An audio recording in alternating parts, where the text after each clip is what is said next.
केदारनाथ यात्रा के दौरान भूत से भक्त की जान बचाने आए खुद भोलेनाथ। सच्ची घटना। दोस्तों, कुछ साल पहले की बात है। दिल्ली में रमेश नाम का एक आदमी रहता था। वो अपने जीवन में बहुत अच्छी तरक्की कर रहा था।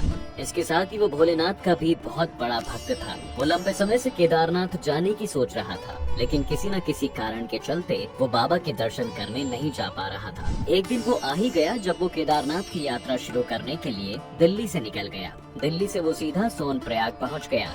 अब वहीं से उसे केदारनाथ की यात्रा शुरू करनी थी। बता दे, जगह जगह पर रुककर रमेश आराम करता और फिर अपनी यात्रा शुरू करता। वहीं कुछ दूर चलने पर उसे कुछ साधु मिलते हैं जो केदारनाथ ही जा रहे होते हैं।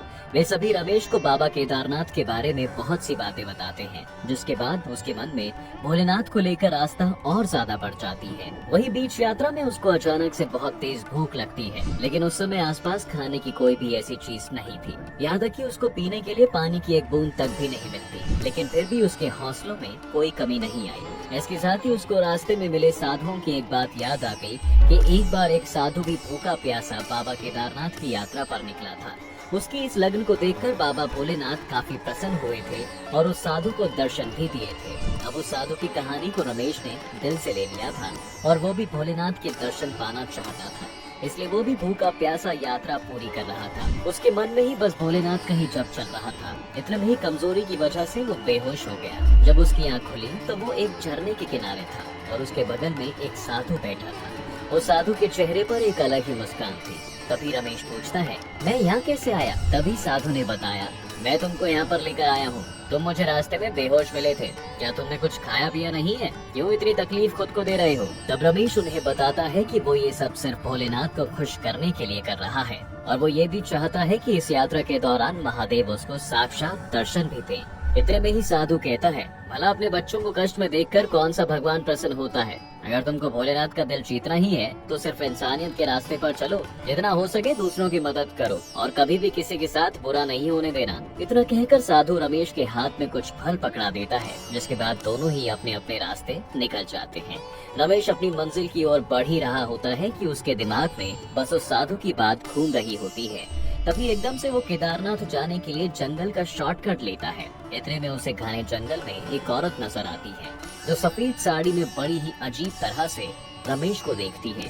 तभी वो उससे पूछता है, क्या आप भी केदारनाथ जा रही हैं? तब वो औरत उसे जवाब देती है, हाँ, मैं भी बाबा के दर्शन करने जा रही हूँ। इसके साथ ही उसे वो यह भी कहती है कि उसे यहाँ से केदारनाथ जाने का सही रास्ता भी पता है।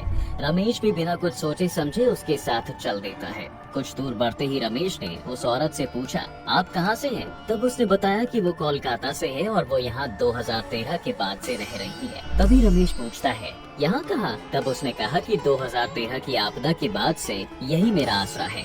इतना कहते ही वो बड़ी ही अजीब तरह से हंसने लगती है। बस अब रमेश को समझ आ गया था कि 2013 में जो आपदा आई थी उसी में इस औरत की मौत हो गई थी।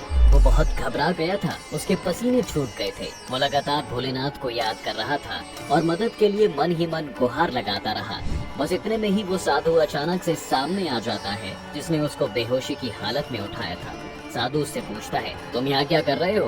तो रमेश कहता है, मैंने केदारनाथ जाने के लिए ये शॉर्टकट रास्ता चुना था। इतने में साधु कहता है, मंजिल तक जाने के लिए कोई शॉर्टकट नहीं होता, ये रास्ता सीधा जंगल की तरफ जाता है। मेरे पीछे आओ, मुझे सही रास्ता पता है। लेकिन रमेश के मन में उस औरत को लेकर अभी भी कई सवाल थे। वो जैसे ही उस औरत को देखने के लिए पीछे मुड़ता है, उसे वहाँ कोई नजर नहीं आता। तब साधु उसको बताता है कि इस जंगल में 2013 की आपदा में मरे लोगों की आत्मा रहती है। आपदा के बारे में बात करते करते रमेश केदारनाथ पहुँच जाता है और जैसे ही वो साधु को धन्यवाद कहने के लिए पीछे मुड़ता है, उसे वहाँ कोई नजर नहीं आता। केदारनाथ के दर्शन करने के बाद रमेश उस साधु को बहुत ढूंढता है, लेकिन उसको उनकी कोई खोज खबर नहीं मिली। कुछ देर बाद रमेश को एहसास होता है कि वो कोई और नहीं बल्कि स्वयं भोलेनाथ ही थे, जिन्होंने 2 बार उसकी जान बचाई। इसलिए दोस्तों, कहा जाता है कि अगर आप भगवान के सच्चे भक्त हैं तो दुनिया की कोई भी ताकत आपका बाल भी बांका नहीं कर सकती। तो आपको हमारी ये वीडियो कैसी लगी हमें कमेंट करके जरूर बताएं और अगर आप भी केदारनाथ जाना चाहते हैं तो कमेंट करके ये भी बताएं।